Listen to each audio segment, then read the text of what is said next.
Hey guys, Payne here once again, and welcome back to my Manchester United career on FIFA 14.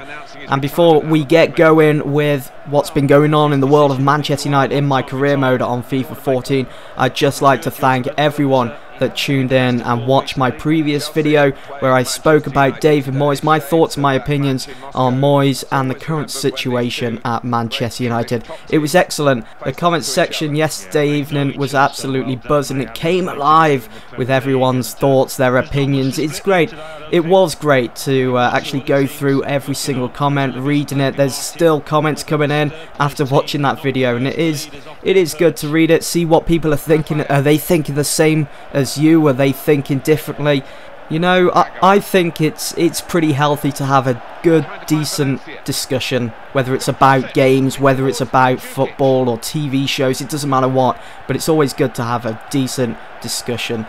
So thank you very much for leaving all your comments in that comment section below yesterday evening, guys. Do appreciate it very much. But anyway, let's move on now to my Manchester United career on FIFA 14. This is it. We're almost at the end of my second season with Manchester United.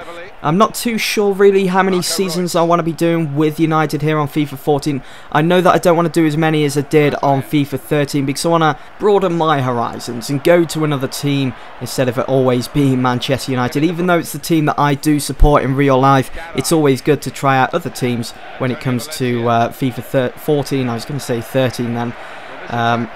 But I know some of you guys have been saying, where's FIFA 14 next gen? Well, as I've said in one of my previous videos, that HDCP stands in the way of me recording content on the PS4 at the moment. I'm trying to work a way around that. I know there's some HDMI converters, so we'll see what happens in the near future. I know that Sony did say they was going to be releasing a patch soon, so I'm just hanging on for confirmation on that. But I think at the moment Sony are just getting everything up, all their services on the PSN, which I think they've recently done. So I would say that the patch is probably right around the corner for all we know, and it's going to be released within maybe a month, maybe after Christmas. So it's not too far away if that is the case. But I think for the time being, it's up to you guys. Do you want to see one more season with United before we move on to next gen, or shall I go and do one more season with another team and then move on to next gen once that patch is released? If it does ever get released, I'm sure it will. So be sure to let me know in the comments section below. I look forward to seeing your thoughts once again. Anyway, let's discuss what's been going on in the world of United on my career mode. As you can see here, United went head-to-head against Chelsea in the Premier League at Old Trafford. United found themselves 1-0 up just before half-time and looking likely to pick up all 3 points. And yes, United are still unbeaten in the Premier League, and it doesn't look as though anyone's going to be able to stop us before the season comes to an end. United are certainly on the right track of lifting that trophy, that Premier League trophy, for the second time in a row. Doing the double once again, Manchester United. We are indeed out of the FA Cup and Capital One Cup this season, which is kind of a shame, but this United side still see themselves with a fighting chance in the Champions League as we are through to the quarter-finals. You know, in my previous video we were drawn against Juventus. We did beat them 1-0 away from home. We had that advantage, and you will see the second leg to be played at Old Trafford, guys, in this video if you stay tuned. But in this game against Chelsea, I wanted to extend my lead instead of it just being another 1-0 win. But a win is a win as long as we can hold on to that unbeaten run. But Chelsea kept pressing my team, and they were going to do that all day long. And speaking of Mourinho's Chelsea, they still find themselves in the Champions League quarter-finals. The two English sides, United and Chelsea, in the Champions League still. And there we have it, guys. The final score was 1-0 at Old Trafford. It was another 1-0 win, but nothing to worry about. A decent performance from both teams really, but United just come out beating Chelsea to the punch and picking up those 3 points to add to the league table. As you can see there, Cardiff City did beat Crystal Palace, an important game for both sides as they find themselves near relegation. And take a look at this as well. Manchester United ends Chelsea's streak. I didn't realise that they were on a streak, Chelsea, until we beat them at Old Trafford. So it's good to know that we put an end to that and continued as.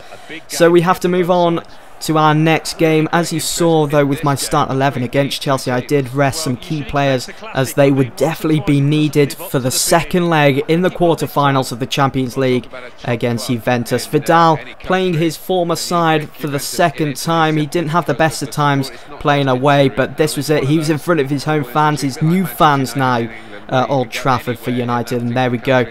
Juventus going for the 3-1-4-2, a pretty attacking side there. They wanted to go all out. United 1-0 up on aggregate.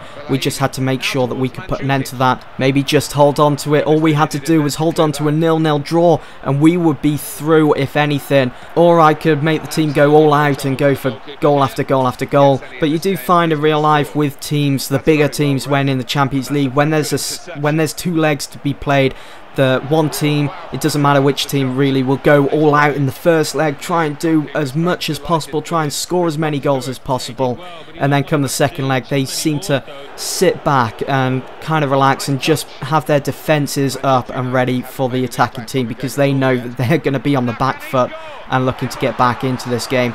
But this is FIFA, right? This is a game, so of course I was going to go all out. I wanted to try and get as many goals as possible against Juventus. And not to mention that this sort of game, United versus Juventus, is probably one of my favourites to play on the FIFA game. I always thoroughly enjoy it.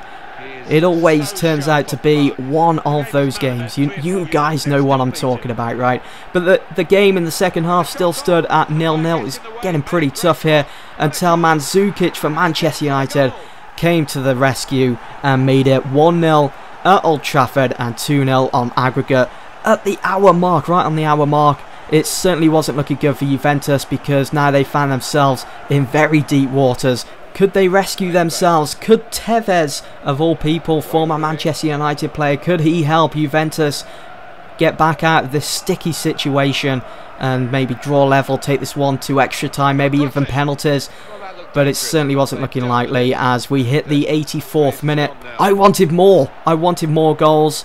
It wasn't that much of an exciting game. We already beaten Chelsea 1-0 in the Premier League. I didn't want another 1-0 win. We already beat Juventus 1-0 away from home. But a 1-0 win is good enough for me, especially against a team like Juve. I mean, they have some quality players on that side. They've got Asamoah, they've got Pogba, who is, of course, another former Manchester United player. They've got Tevez, who's pretty pacey up front when he wants to be. But at the end of the day, the line had been drawn in the sand, and Manchester United have put themselves through to the semi-finals of the Champions League.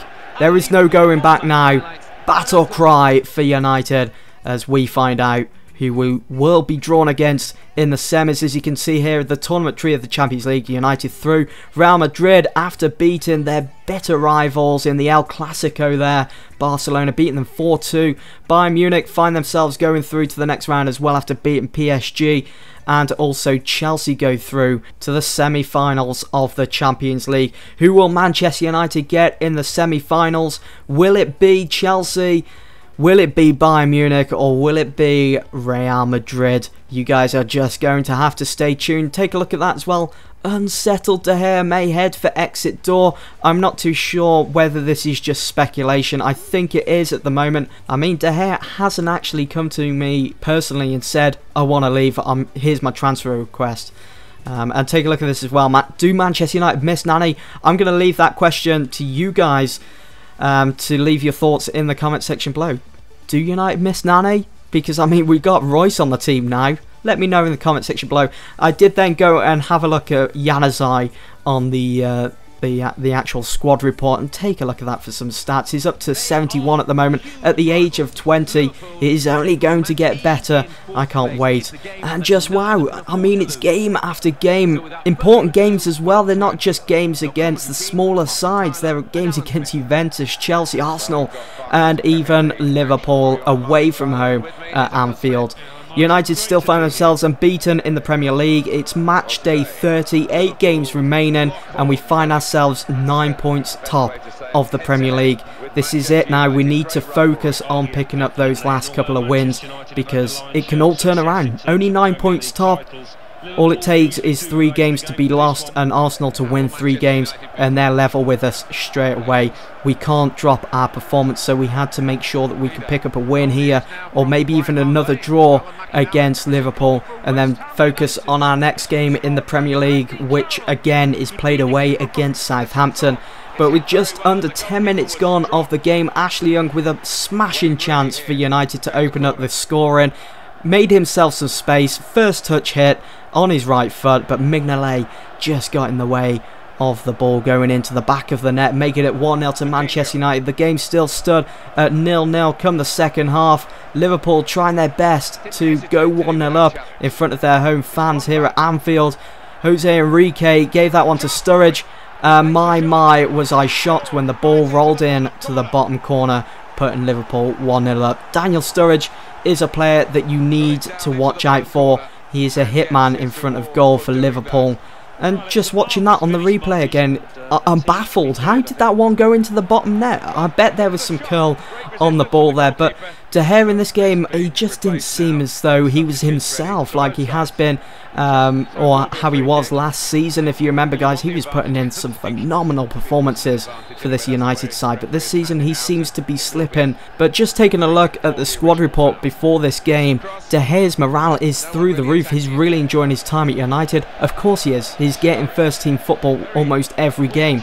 But I suppose once the press set their claws in, it's going to unsettle David De Gea and he's going to want out of United. I'm not too sure what's going to happen there. I hope it doesn't turn out to be another nanny. Time was ticking for Manchester United. There was only 10 minutes remaining of the game at Anfield and Liverpool still found themselves 1-0 up against United. United certainly were on the brink of losing their first Premier League game of the season to Liverpool of all teams. Surely this couldn't happen, and Vidal was given the ball from Fellaini. Flanagan sticks out a foot, almost going to trip him up. It could have been a penalty as easily as that, but Vidal struck the ball, putting that one past Mignolet and making it 1-1, putting United back on level terms with Liverpool with just 6 minutes remaining. 6 minutes, anything could happen within those 6 minutes plus additional time. But of course nothing else came of that. The final score at Anfield was 1-1 and we pick up a point. That is good enough for me, but we have to now focus on our next game against Southampton away from home. So there we have it, guys. That is the end of this video. I do hope that you've all enjoyed. Be sure to like me on Facebook, follow me on Twitter. Links are in the description below, and I'll see you all in the next one. I've been Jeff Stelling. Bye for now.